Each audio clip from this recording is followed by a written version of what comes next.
getting on with it then. So the processes we've identified certainly within non-violent communication, just in this subcategory of working up to asking people to do things, please help, without being moralistic, judgmental, coercive, or using the roadblocks or those patterns of persuasion that we talked about before. The steps are: identify the stimulus for our anger without conflating it or mistaking it with the evaluation. Then identify the internal thought or judgment or presupposition or projection that's making us angry. And then work out, deconstruct, transform, however you do it, this judgmental image into the need that's being expressed or that it reveals. And then focus on the need. This is all internal, requires no externalization, no voicey bit at this moment. And then the fourth step, which we need to take a little bit of time over, because we've got to be clean, precise, and we don't want to slide back into that language of you need to, or because you. Right, we've got to let all that go. So first, we reveal to the other person concerned or in the situation the stimulus, what they have done that's in conflict with our needs being met. Secondly, we express how we are feeling. We're not repressing anything either.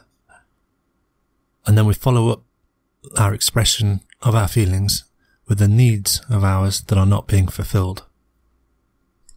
And then finally, the fourth piece of information is added.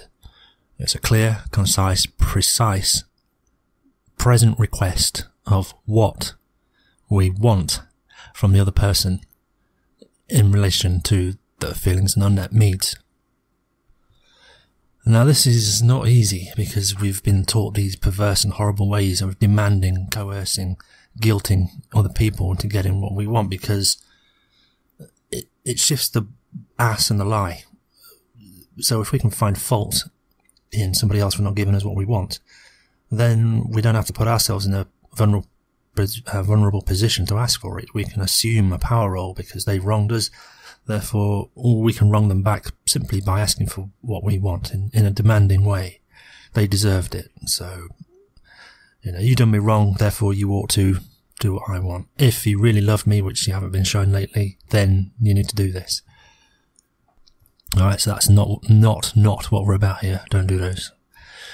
So this would be something along the lines of, I don't know, take a business case, they haven't paid the invoice and it's now long overdue. So you call them up and you say, I made a request a couple of weeks ago to have this invoice settled. I haven't heard anything from you and I'm feeling concerned, worried, scared, because I have a need to pay my staff, and without this invoice being settled, it's going to make it very difficult to keep my staff on payroll.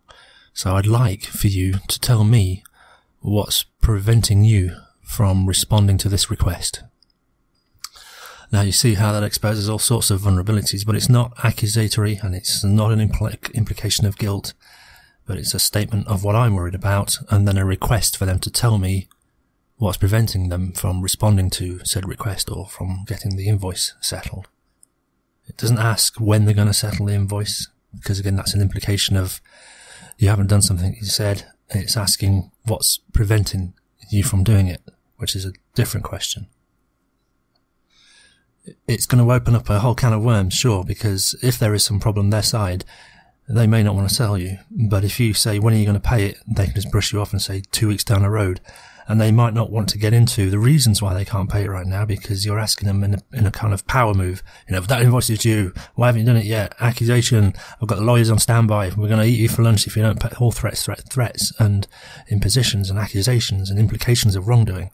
And so under those circumstances, they're not going to open up. Whereas if you've said, like in the way suggested, it might not get the result, but at least it's open the window for them to be an option to respond to that request of what's preventing you from settling.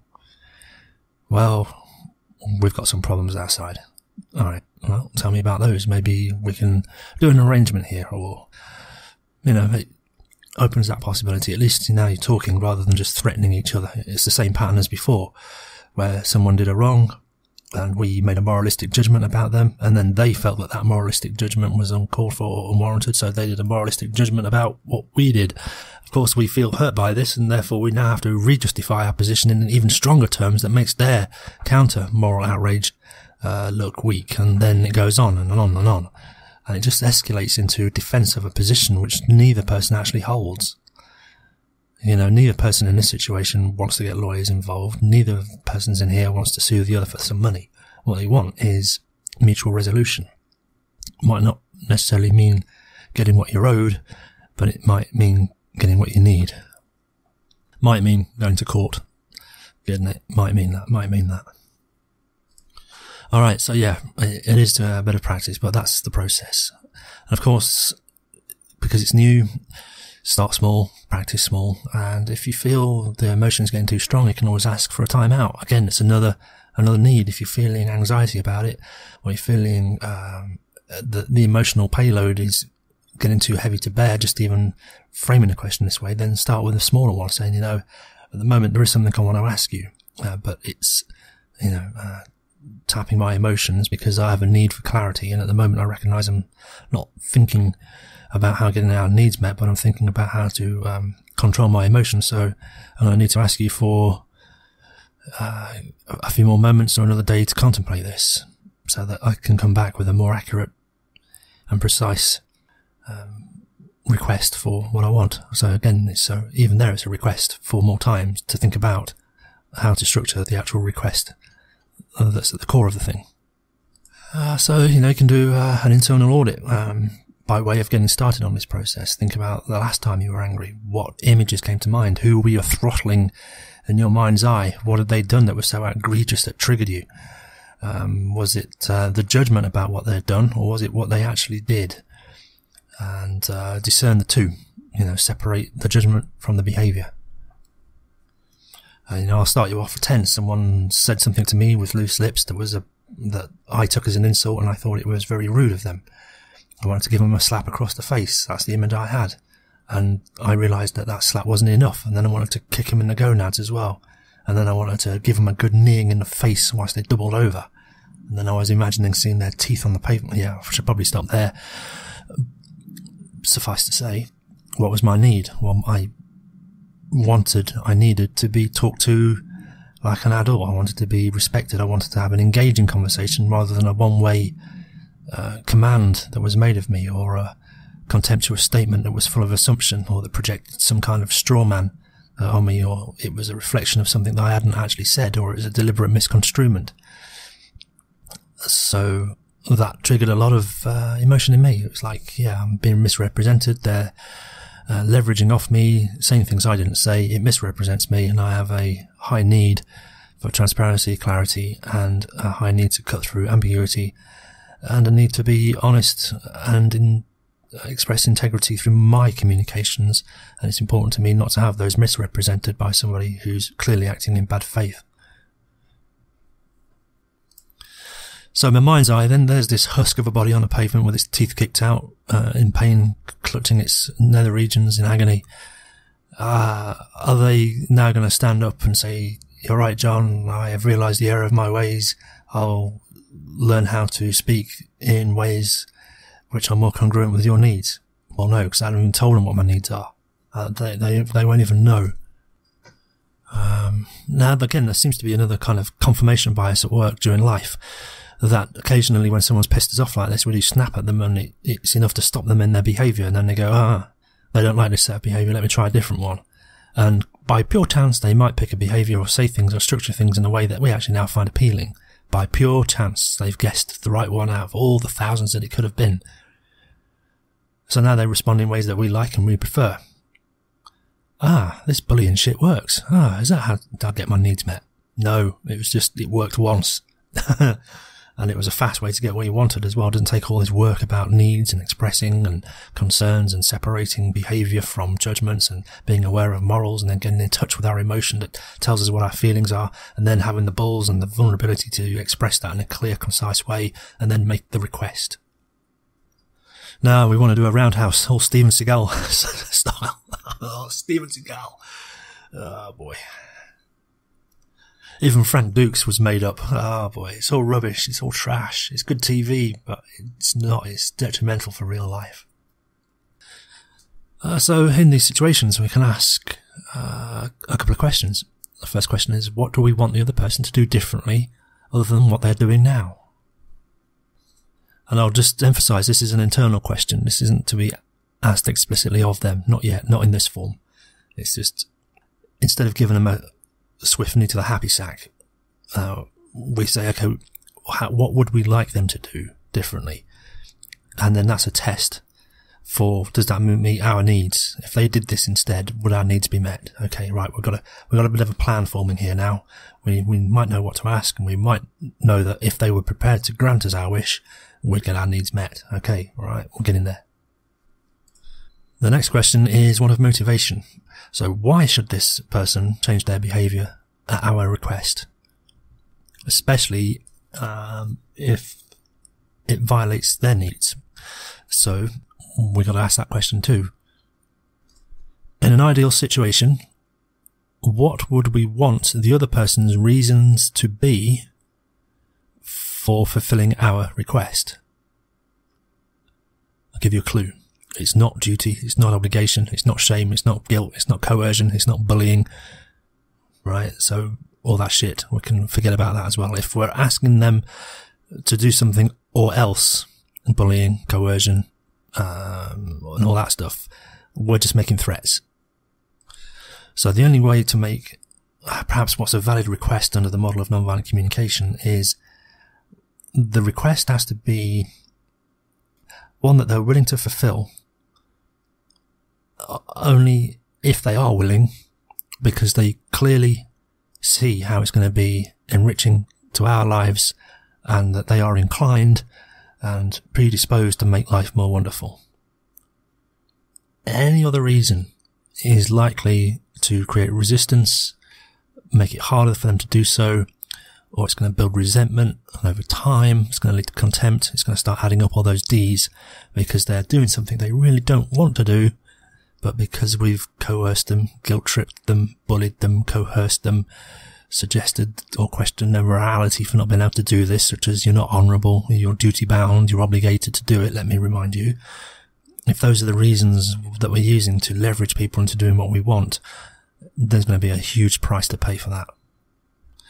So the frame in which the request has to be asked has to be almost, not quite spoken, but almost unspoken, that this request comes to you only insofar as that the fulfillment of it, if you so wish to do so, is only because you wish to make life more wonderful for me and thereby you. And if you can't see that as being a fulfillment in part delivery of my request, then, in brackets, don't tell them, they ought not to do it. But that's the way it needs to be framed, almost. Alright, so we talked a lot about empathy during this series as well. And it's maybe a useful frame to keep in mind that vengeance is a distorted and putrid wish or desire for empathy. You go on YouTube and you can see it all day long. People stamping their feet, people getting angry, frustrated. The choosing beggars, Reddit, the desire, the want for empathy. People are asking for it, but in the most putrid ways. It's almost like, give me empathy or else. How's that going to work out? Well, we're just going to antagonise them more, aren't we? Because it's fun. We're going to wind them up into a state where they're going to overreact. And, that's one of the traits for narcissism. Perhaps even for sadists as well, that they whip people up into these frenzies by constantly provocating them. And then when they do eventually snap and do a behaviour, that justifies our final retribution on them. So we've provoked a whole violence cycle. And, we think it's good, we think it's clever. I'm saying you, me, not, these kind of narcissist, psychopathic, controlling types. That seems to be the cycle of violence. And it's very contemptuous, of course, and I'm not using any clinical definitions of psychopathy or narcissism or even the so-called dark triad or narcissists, but needless to say, the pattern is there. That, certainly with narcissists, there seems to be an ever-present benchmark of judgment that their judgment is superior, they can do no wrong, everyone else is inferior, and it's almost insufferable. I don't know whether you've met people like this, you bump into them from time to time, but this is a thing. And I think this is why people don't like narcissists, because it's the judgment in extreme that does damage. They'll say things off the cuff that not only pass or go over social norms or cross personal boundaries into insults. You can put up with that for so long, but then it starts to be detrimental to morale, and then the team starts to suffer, and then it is definitely doing harm because people leave their place of employment because it becomes insufferable. It's very similar to the process of where anger is resulting because we've gone into our heads and analysed the wrongness, or they've exceeded or broken some moral code that we would have expected of them. And when we do that, when that causes us, when we choose, when we go internal and do anger because of that, we're making it all about them. We become disconnected from ourselves. We're looking out to blame someone else for something that immediately we think has gone wrong, instead of looking inwards and saying, okay, I'm obviously disconnected from my needs right now. What is it I'm needing? What's the feeling telling me that I need? It's so easy that we switched around and blame someone else for their wrongness that made us feel this way. Now, I don't know the psychopathy of narcissism, but the pattern seems to be very similar in that they feel, think, believe they're always right. They'll diminish everybody else. They'll prove everyone wrong. They have an unwavering belief in their self-capability and ability to such an extent that even when they're in the counsellor's office, even when they're getting therapy and the therapist says, what's wrong? Why are you here? Oh, it's because the rest of the team are incompetent and the boss wants me to come here, obviously to talk about the rest of the team. Alright, so here's the rule then, isn't it? Don't go up in your head and judge other people. And don't go up in your head and judge self either.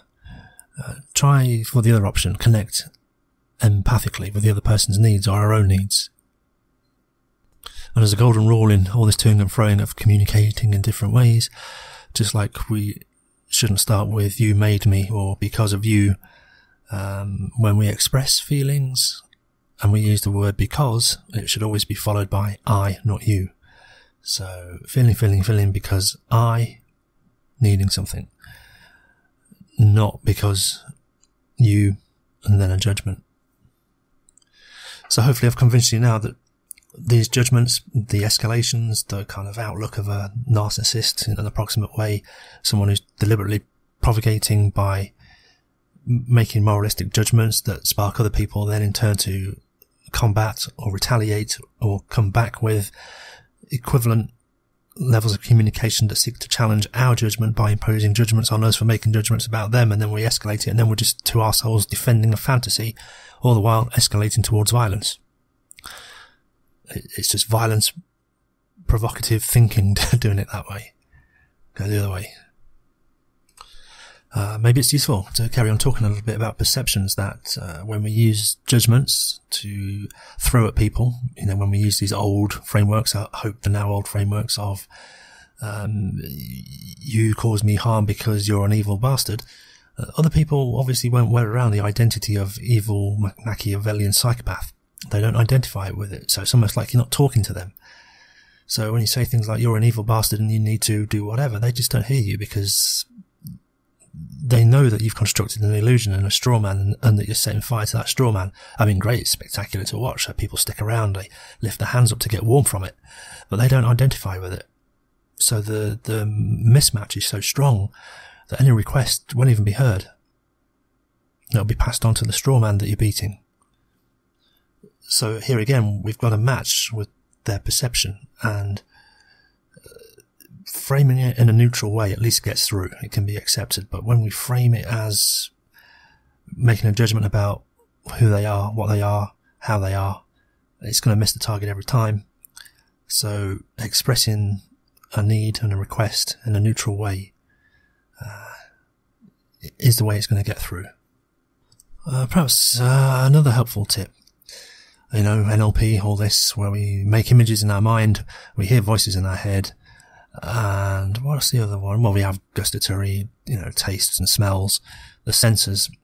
So we talk about, the so-called VAK system, what we see, what we hear, what we feel. But it seems as though the feeling one seems to get missed out. So when we have an interaction with somebody that we find potentially upsetting, or it is upsetting, and we go to anger, we're doing pictures in our minds. Like I said, I'm throttling this person because they've enraged me so much, and I'm taking out my anger on them, and I'm enjoying it. And actually finding violence enjoyable, which is, don't tell the cops. It's in the movies. It's whatever. And then we might even imagine the sounds as well, the squelching of their blood or the cracking of their bones as we stamp on them for the 4th time. All right, yeah, a bit indulgent. Where's the feeling? Because we're so wrapped up in anger. We've made the picture, we've made the sounds, we've acted out the fantasy, but where's the feeling? The feeling is still anger, but it's blocking us from our need. We're not connecting with the need because, as I say, we've done the picture, we're doing the sounds, and we're carrying out the emotion, but we're not connected to the feeling that's going to lead us to our need that's being violated or that we're not getting. And again, it's hard to get started. It's a lot of work, but we've got to do it. So, when we find ourselves thinking this way or we're doing anger, we've got to switch it. We've got to say, okay, this is a gift. This is a gift. This is going to help me learn something about myself here. What is the need, right? So what happened? What was the emotion that was sparked? What was the feeling? Forget all that violent imagery. That's just a distraction of fantasy. That's just childish stuff. Let's get to the big stuff, the good stuff. What's the emotion? What's the feeling? What's the need? Now, again, here's the problem, because we're so not used to doing this. We confuse emotions with feelings and feelings with diagnosis. We say depressed instead of sad. Or we say things like, I'm feeling unnoticed. That's not really a feeling, is it? You might feel abandoned or feel lonely. Well, even abandoned is more of a diagnosis or an evaluation. Feeling lonely is the feeling. Again, abandoned implies somebody else has done something. Their action means that they have left us abandoned. It's what they did. Again, places responsibility where it doesn't lie. The feeling I'm experiencing is a fear of loneliness, which we might misdiagnose as abandonment. Of course, if we are feeling lonely, it's what we're experiencing. And if I'm feeling lonely and it's uncomfortable, what's the need? Company. Understanding, maybe? Communication? I don't know. That's the question, isn't it? Another thing to realise, I suppose, is that if we are wanting understanding, if that's what we're asking of our interlocutor or our partner or our business partners or another company, for us to receive understanding, we have to do understanding. So we have to reach them where they are. They're not going to come to us. There's no incentive for it.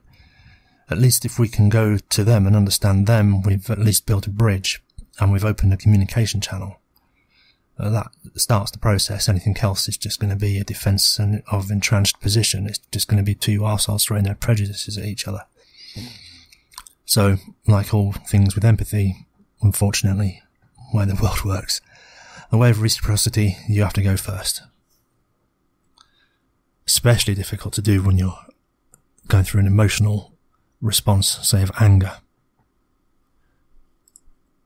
So, if it helps, when someone expresses something that we might find judgmental, like they're doing racism or some kind of prejudice towards a group or something we find objectionable, there's actually, from a judgment or an evaluation, maybe realise that these judgments and evaluations as expressed are actually tragic expressions of unmet needs. So even when someone is doing the behaviour or discriminating, say in some racist way, what's their unmet need? Why are they having to resort to that? So that's a pretty deep subject. We're going to have to dig pretty deep on their side to find those needs, and only when we've got those can we start making requests for ours to be met. So it reminds me of the sales process. Again, Machiavelli told us 500 years ago, and before that, Rhetorica ad Herennium in 50 BC said the same thing. It's all about the pain. You've got to dig for the pain. And only when you find the pain is the need revealed. And we've already done, 10, 11 audios already now on how to do this. Oh, Shall we go over it again? So when someone says a racist statement, like, I don't know, let's just pick on any group, let's just call them blocks, because I don't want to single out any race. So they'll say, fucking blocks, blah blah, blocks, blockety block. Alright, so we could do an opening question, some reflexive feedback, or a simple reflection. Sounds like you've had some bad experience with blocks. Yeah, these blocks, bloody disgusting people. And they'll do anything for money, and they'll steal things, and they'll take all this, and they'll take all that, bloody blocks. Sounds like you have a lot of distrust, and you need to protect yourself with your interactions in and around blocks. Complex feedback. This is it. As much as we're going to have to suck it up, we're going to have to get into agreement with this person. And by agreement, I don't mean agree and advocate and prescribe and validate their behaviour, but just use reflexive feedback to get an understanding of where they're coming from, of what they're saying, of their perception and their internal structure of this thing. So, eventually in the fairy tale example, yes, I do feel the need to protect myself, and when I'm outnumbered with all these block and square heads around, I feel vulnerable and scared. Alright, so here we are. This, from our point of view, an irrational fear of people with square heads for whatever reason. And that's the point, for whatever reason. It's their mind, it's their experience, that's their gestalt. And this is perhaps one of the joys of doing this process, is trying to work out, decode, unscramble, get to the root of all their crazy. And it can be an interesting experience. Like I say, I was shy of people, I didn't like to talk to people. When I learned NLP, it was like, a kid in a candy store, trying to work out people, predict what they would say next. Are they visual, auditory, kinesthetic? What's the modalities they use? What rep systems are they using? What's their preferred temporal predicates? Are they talking about past, future?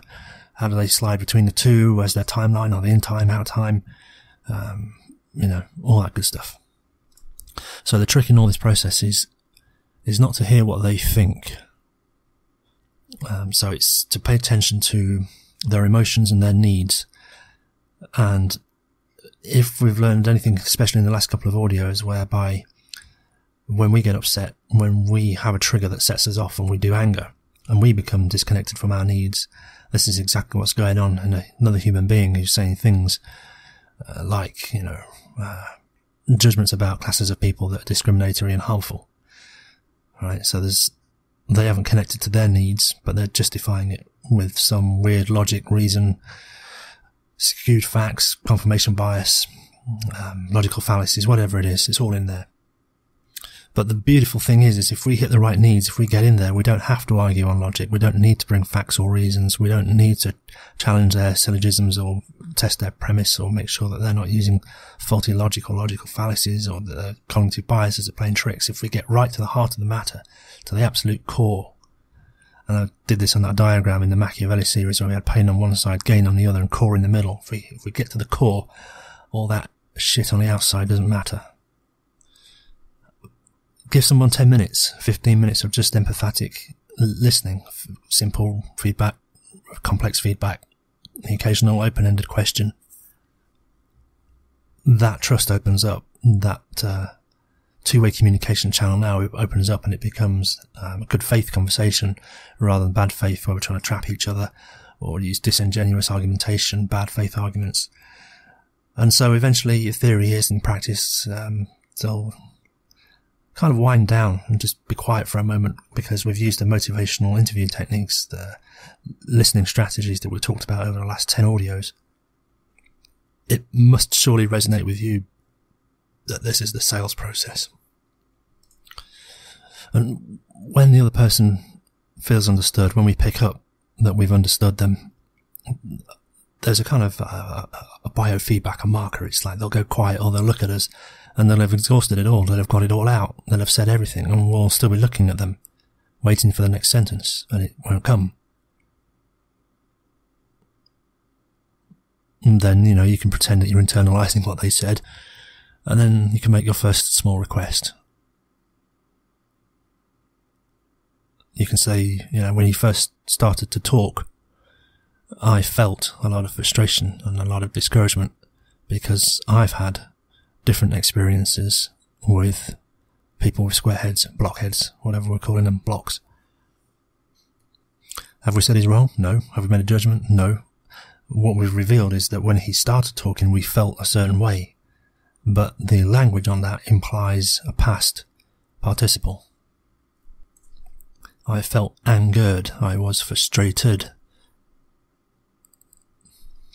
Or even rephrased slightly differently, I felt a lot of frustration. I felt discouragement. Again, I'm over it now. So there's an additional payload of information there. What we're saying is that originally when he started talking, I was having an emotional response, but through talking to you, by listening to you, I'm over that. So now the other person realizes, right, well, I've said something, whatever it was, he's got over their emotional hump. So we're going to be, if we pick up a conversation now, we're not going to be throwing emotional payloads at each other. We're over that. We're past that. Right. So there's not going to be a shouting and screaming match coming. So we're probably in safe ground to have a conversation. Plus also this guy spent the last 10 minutes listening to me. So, he's obviously interested in me and he's over his emotional baggage. So curiosity sets in. And then we might express our wish or our desire. So, picking it up after listening to them for 10 minutes, pick it up again. When you start to talk about blocks, blockheads, I felt a lot of frustration, discouragement, because I've had quite a different experience with blockheads. And I was really wanting you to have much more of the experience that I've had. I was wondering, could you tell me what you heard me say?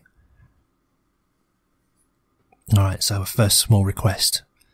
It's a simple request.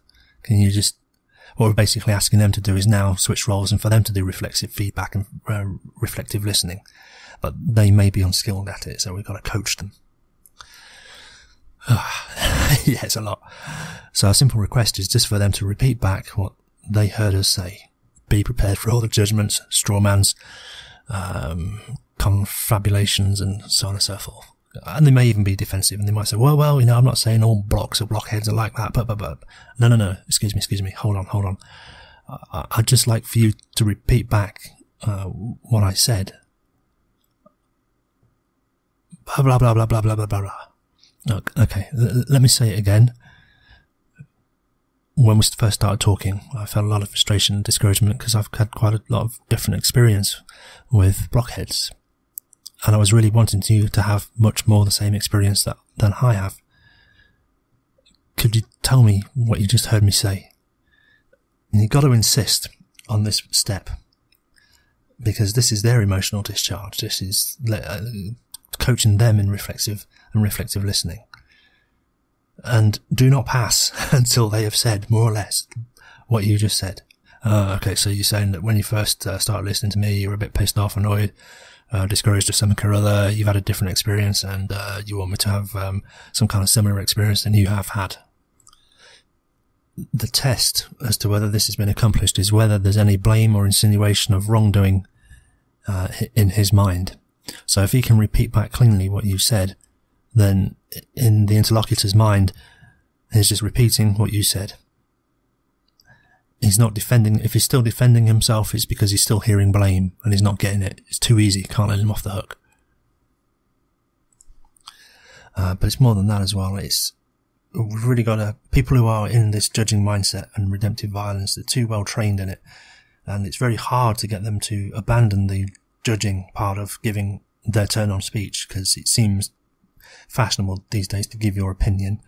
Someone else gives their opinion, and then you give your opinion as to why their opinion is rubbish, and then the other person gets to go to tell everyone else why they think your opinion is rubbish. Instead, this is more a process of coaching them to do reflexive feedback. That's the stage we're at. So we have to get them practiced at listening and paying attention to the words we're saying in a way that focuses them literally on what we've said, not what they think they're hearing or not what they think it means, but literally a clean and content-free listening experience. Just repeat back what I said, not what you think I said, what you think I might be advocating for, just literally the words that I said. See, the point is, if we go around calling them racist and we convince them that they are, and that that's a bad thing, then they'll just feel bad about themselves and be not inclined to change.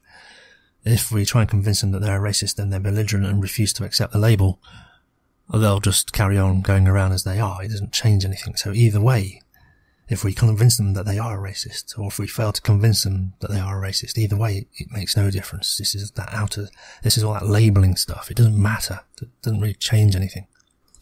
People who just don't see themselves in that way or don't identify with the label will refuse it. And they'll refuse it even more as we insist even more. Deep breath. It's heavy stuff. Woosah.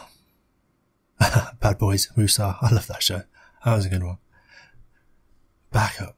Put the gun down and get me some Bubblicious and some Skittles.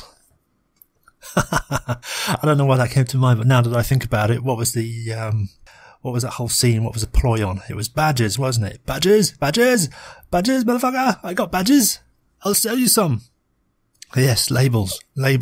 I'll sell you some labels. And now put the gun down, back up, and give me a pack of Skittles. And that, ironically, funnily enough, leads on to the next thing, that as we're imagining labelling people and then doing all sorts of violence on them because we've labelled them, yes, go ahead, enjoy the mental freak show if you like, but don't stop there. Carry on, take it to its end. You must, at the end of it, when you're done with the violence, you must. Or, if I can put it another way, please. Or if I can put it another way, try this on for size. After the violent fantasy, look at their needs of this person that you've just beaten to a pulp, rather than give them some more violence and pain. Now that you've got that out of your system, ask, what's their need? What are they in need of? Where's their pain? What's their emotional response telling me about their feelings that points towards their needs? We might not get it. Start getting into the agreement frame. The simple reflection statements, complex reflection statements, open-ended questions. Remember the ratio. 3 reflexives to 1 question. And if you can get them to open up about their pain, at least, even better if you can get to the point where they're connected with their needs. Ultimately, though, it's to get to the point of understanding. How do we know we've got understanding? When we do our initial test to approach making our first initial request, which is simply to repeat back what we said about what we were feeling when this interaction first started. At the point that they can repeat that back to us cleanly and clearly, without any inferences that judgments are being made, then we've reached understanding. We've got over the badges, and we've put the guns down, and now we're reaching for the Skittles. And tropical fruit Bubblicious, I think it actually was. But and then we're at that point. When we discover the pain behind it all, there's that release. We're on the home straight. That's the hard bit. Because it's one thing that we can kind of agree on. Everyone experiences pain in their own way, and we're all going about getting our needs met. These are common traits, things we have in common. It's just that we go about them in very different ways. And as we keep mentioning, in disastrous and pathetic and sad and suicidal ways that we often go about asking for help. And then we come up with all these weird labels for things, discrimination this, and right way that, and moralistic judgments this, and ought to do that, and commands here and there, and setting up all these roadblocks and using manipulation to get what we want. When we recognise the pain in the situation, either in ourselves or in the other, that points to the need, there's a release in that. It's suddenly clear that we've had a connection, that there's been something of value that's been created here between us. We're not so different after all. We're after the same things, getting our needs met. Now, how can we go about getting them met? Well, we'll leave that there, and we'll continue in the next audio. Woosah!